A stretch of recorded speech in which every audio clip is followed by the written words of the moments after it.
This is one of the most popular shoes of 2024 and I only get to review it now. I was really excited to put my feet in it because I heard so many good things and I'm sharing my opinion today with you. Is it good? Is it bad? Is it matching my expectations? Let's find out. Hey everyone and welcome back on the channel. My name is Alex. In today's video we have the review of the New Balance Rebel V4. This seems to be one of the best shoes of 2024, or at least one of the favorite shoe for many runners, many shoe reviewers as well. I didn't get a chance to get a sample back in January, so I had to wait a bit.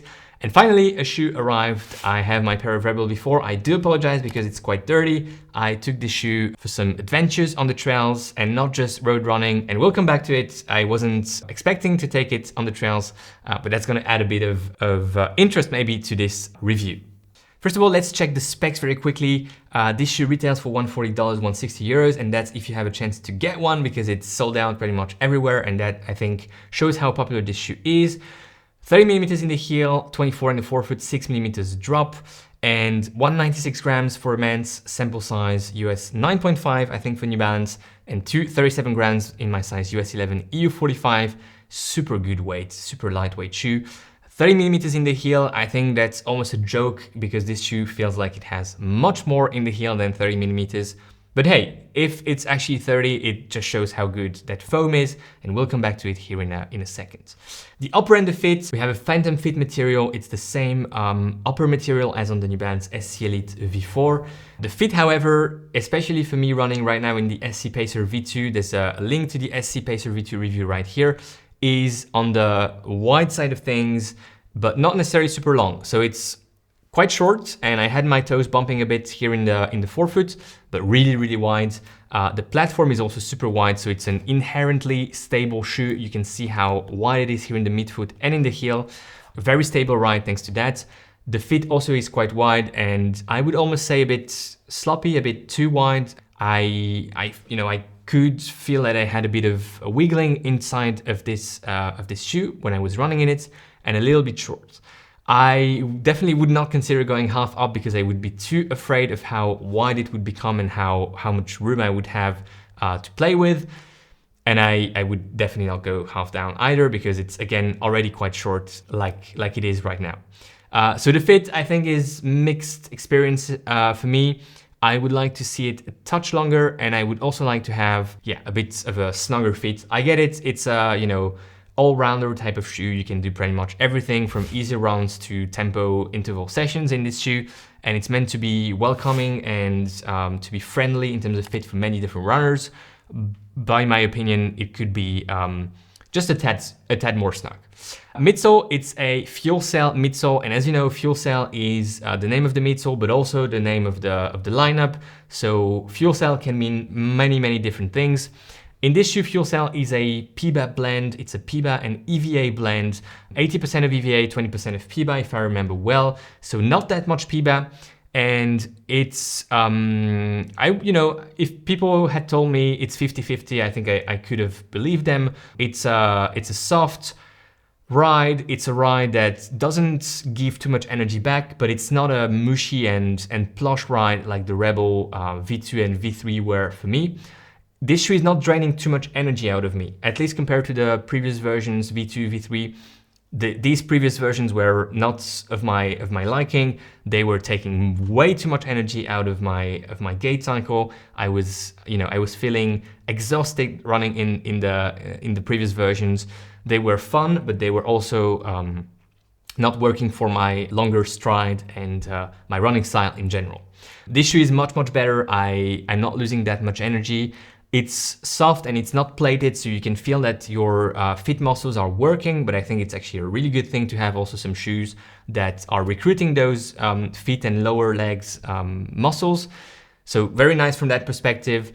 And it's very capable. I think, with the wider platform and with the that very, let's say, surprisingly good midsole, if I can call it that, for an EVA slash PBA based midsole.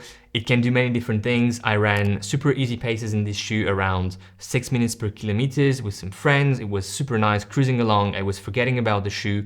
And I also did some faster work in this shoe. It's also working quite nice, but definitely you can feel your feet muscles after a session like this. I was also surprised how much I was feeling my calf muscles. And for a 6mm drop, I think it shows that dynamic drop is super important. What is dynamic drop? If you're standing in the shoe statically, you may have a 6mm drop, but as soon as you're heel striking a bit with the softness, with the compliance of this midsole, you will create a much lower dynamic drop, meaning that you will compress this part of the shoe and you may equate the heel may equate the forefoot in terms of stack height because the heel will be compressed. So you may end up with something closer to a 0mm drop in terms of dynamic drop. Again, running in the shoe, and that will pull your calf muscles a bit more.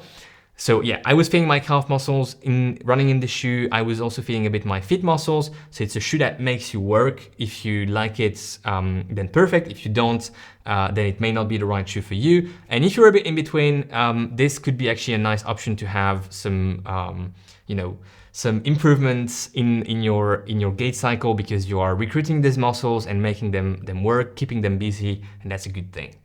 Outsole, I am surprised because I don't have much to say about this outsole. I was really scared to go on the trails with this shoe. I didn't have any other shoe with me where I was, and I decided to go for a 2-hour trail run with this shoe. It worked surprisingly well, and that's due to a couple of things. I think the outsole itself played a bit of a role, but the stability of the shoe and the width of the platform really helped to run on different terrains, rocky terrains, gravel, a bit of dirt, and quite steep inclines, quite steep descents. I was surprised by how well this shoe behaved. I know that New Balance pro athlete Davide Manini is using this shoe on some trail runs as well, on some trail races as well. And when he said it, I was like, yeah, he's like, 50 kilos on 120 pounds. That's never gonna work for me. When I tried this shoe, and it wasn't on purpose, I was surprised by how well it worked on trail surfaces, on different surfaces than road at least. And this goes to show how versatile this shoe is. I think at the price point, it's a great option. I would probably, be kind of hesitant as to where I would put it in my top 5 for this year. And that's simply because, again, this shoe is requiring quite some work. And I think some other options in that same segment, in terms of price, in terms of capabilities, can do a similar job without asking you to work that much. So great shoe. I know why people like it. I can see some people I will recommend it to. I'm just not sure if I'm going to rank it in the best shoes of 2024, but it's definitely up there. I mean, it's a very good shoe. It's a great shoe, and I'm not afraid to say that I enjoyed running in it. And again, that I understand why so many people are raving about the Rebel V4. It's just a matter of taste, and this may not be exactly what my gait cycle and my foot strike prefer. But hey, yeah, it's a hard review because, I really see all the positives about this shoe. I experienced it, I enjoyed running in it, but yet I cannot rate it as high as some other people do, simply because it's not necessarily what I need, if that makes sense. Let me know in the comments. Are you just like me, you like it, but you're not gonna put it in the best shoes for this year? Are you just like a super fan of the Rebel V4? Are you already stocking it up? The comment section is there for you. I'm looking forward to reading your comments. If you want to see more New Balance stuff, let's put the let's go with the SC Pacer V2. It's like a Rebel, but with a plate, a bit lighter, and with a much more snug and race-ready fit. So it's a good video to just link to. Thanks a lot for watching. Enjoy your run today. Enjoy your ride. Go beyond your limits, and I'll see you in the next one.